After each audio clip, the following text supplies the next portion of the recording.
The 1930s is probably the most imaginative time in fashion history, in my opinion. And today we're going to be looking at the pages from 1930s fashion and sewing pattern magazines, and then seeing how the amazing vintage Instagrammers of today wear these 30s fashions, either original 30s clothes or garments they've sewn themselves from vintage sewing patterns. And we're going to be looking at the whole winter wardrobe, from day dresses to evening dresses, suits, coats and accessories. So without further ado, let's get started.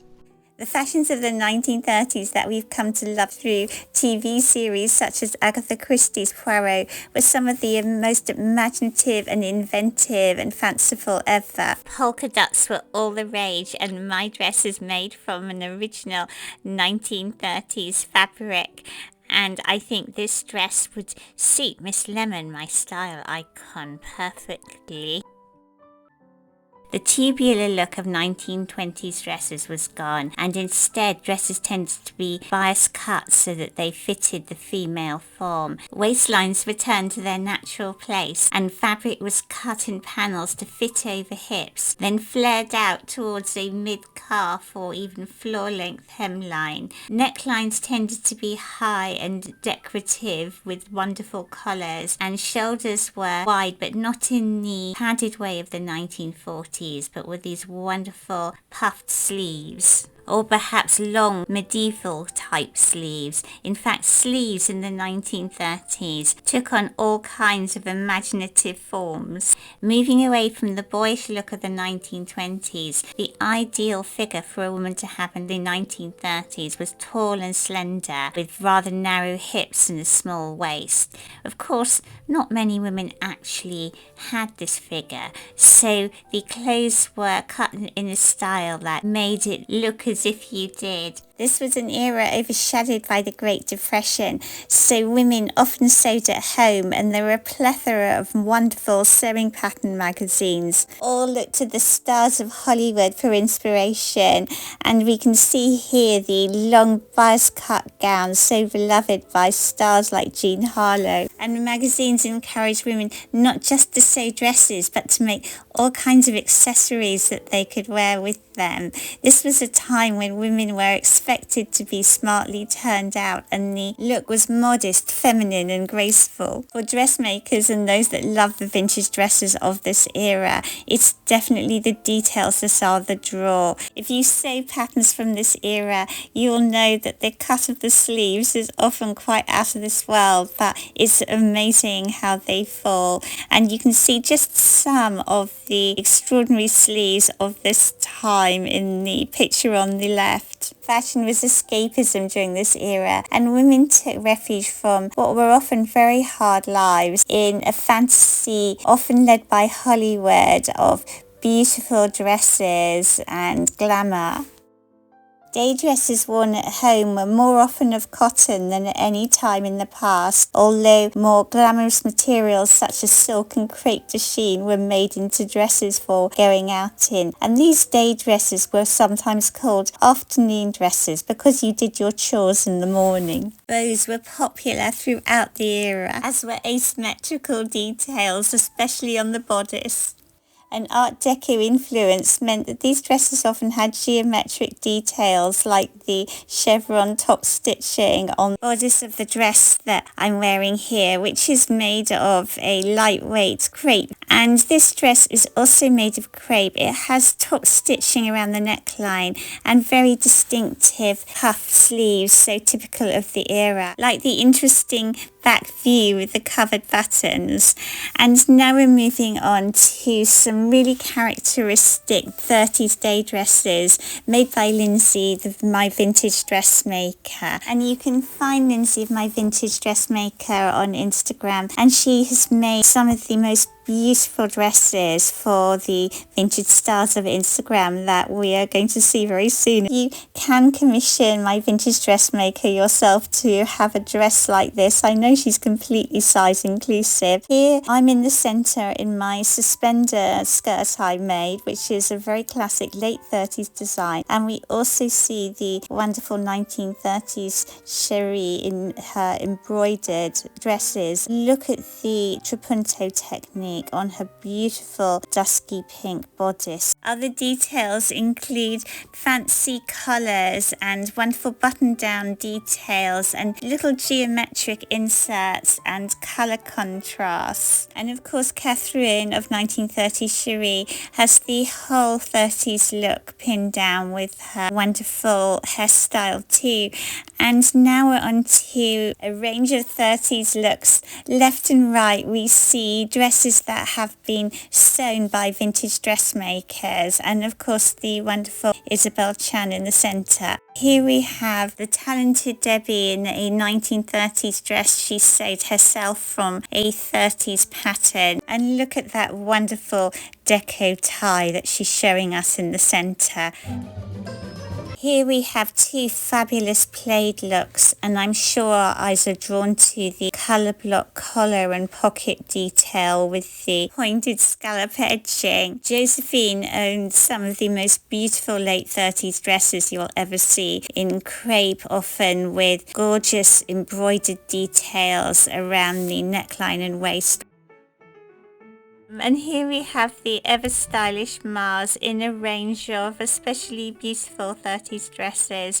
I love the one with the central panel of lace down the front. And as ever with these dresses, it's the details that make them so special. And we can see Josephine on the right showing a sleeve which has been decorated by the most beautiful embroidery. Decorative details were often concentrated on the sleeves and on the neckline. And we see here Madeline wearing a beautiful dress that she made herself with a fancy ruffle collar and a beautifully integrated bow on the bodice. And here we see a dress with a playful use of stripes, and that wonderful dress on the right was hand embroidered by Madeline and sewn herself. Here we see more of those details that make 1930s dresses so special. The pretty lace edging to the deep red crepe dress and the intriguing cape. Here we have three more beautiful looks, and I happen to know that the dress on the right Mars saved from, it was very, very damaged, and hasn't she restored it to its former beauty. Here we see how those puffed sleeves of the 1930s created such a feminine and elegant silhouette. Of course, Olivia in the centre there, it is a Halloween photo, that's why she's posing with a broomstick. And two more wonderful 30s looks from her. Doesn't she just belong in a 30s sort of Poirot murder mystery? I did suggest that to her once. She said she'd quite like to be the villain. They do get the most interesting roles. And now we're on to evening dresses of the 30s. And of course, there are some amazing examples. And here we can see Katie in her wonderful 1930s bungalow in the 1930s dress that she sewed herself. And I love all the features of her home as well. And this wonderful dress has a bow at the neckline and that huge bow at the waist at the back. And Katie has her own YouTube channel. What she's showing us here is that she sewed her dress on her treadle machine. And here am I in a dress that belonged to my grandmother and began my absolute love affair with 1930s fashion. It's in silk satin, and this is a 30s dress that the original belongs in the Victorian Albert Museum. I sewed it using instructions from Janet Arnold's Patterns of Fashion, and you can find the making of this dress on my channel. You can see all the ruffles down the back and dramatic back views, often a feature of 1930s evening dresses. They were perfect dresses for making a rather dramatic exit. Isabel showing that over your strappy evening gown you would wear perhaps a little fur capelet. I'm afraid real back in those days, but we can achieve the look in fake fur, and the contrast of the fur and the different texture of the silk satin is really rather dramatic. And now we're on to lingerie and sleepwear, which was rather glamorous in this era, usually in pastel colours or in ivory, and night dresses slightly mimicked the quality of evening dresses, often bias cut and flowing to the ground, or you might have pyjamas also in silk or satin. And of course, with your lingerie, you always wore a girdle because that helped to smooth out any bulges around your hips. And here we can see a beautiful slip sewn by Jessica and myself, wearing a true vintage 1930s bias cut silk nightdress with the wonderful billowy sleeves. Now we're on to coats, and coats were, as the title of this magazine suggests, often very tailored in the 1930s to enhance that slender silhouette. And the collar might add a touch of drama, as we're about to see in a glorious coat sewn by Daisy Creates Glam. And if you're interested in the making of this coat, you can go to Linda's own YouTube channel, which I shall link below. And now we're looking at another coat sewn by Madeline with a similarly beautiful asymmetrical collar. And on the right, another glorious coat sewn by the very talented Jessica. Here we're looking at 3 different true vintage coats, and you can see how popular fur was as a trim at this time. And here we see how 30s coats might enhance the tall, slender silhouette that was the ideal of the time. And I love the one on the left with its rather fancy printed fabric. And of course, 30s suits were especially elegant with their natural waistline, often a little peplum or quite short, although the suits here have a kind of longer line. Generally, suits were more like the ones on these pages, fitted to the figure, perhaps those little puff sleeves, and then just flaring out a little at the peplum. And you might also have a layered effect, as we're seeing in the pages here, and that allowed you to let your imagination go and create different colour contrasts and textural contrasts. Just look at the beautiful suit with additional capes sewn here by Jessica, and I think this is an especially intriguing pattern. And of course, we can't look at the 1930 suits without looking at the Marlene Dietrich look, which still looks so glamorous today, particularly on these 2 glamorous beauties, of course. Here we're seeing how flattering that little peplum style was from the 1930s. It really does enhance that feminine look of the era. And I love the bodice details sewn here by Debbie. Often those kind of button-down details over the bodice feature on 30s dresses and suits. Here we have a wonderfully authentic 1930s look with these true vintage suits, and you can see that this was an era where tailoring was important and your suit fitted you like a glove, and I think the whole effect is particularly charming with all those authentic details done to perfection. And just a reminder of how colourful these suits might be in glorious pastel deco colours, and of course with all the appropriate accessories too.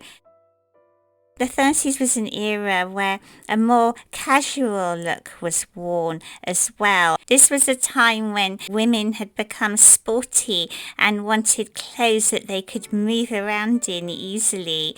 And I think this casual sporty look is so wearable today. And of course, with the wonderful 30s hairdo that Isabel has created, she does look so beautifully 30s. And this does bring us on to accessories and the importance of accessories to create that 1930s look. And in the 1930s, accessories were especially important. You can see the So Smart woman chooses accessories, and that was because being perfectly groomed was important during this era. It was actually seen, I'm afraid, as a woman's duty to look beautifully turned out. But I do adore these tilt hats of the 30s. I love that sense of mystery created by the way that they come down over one eye.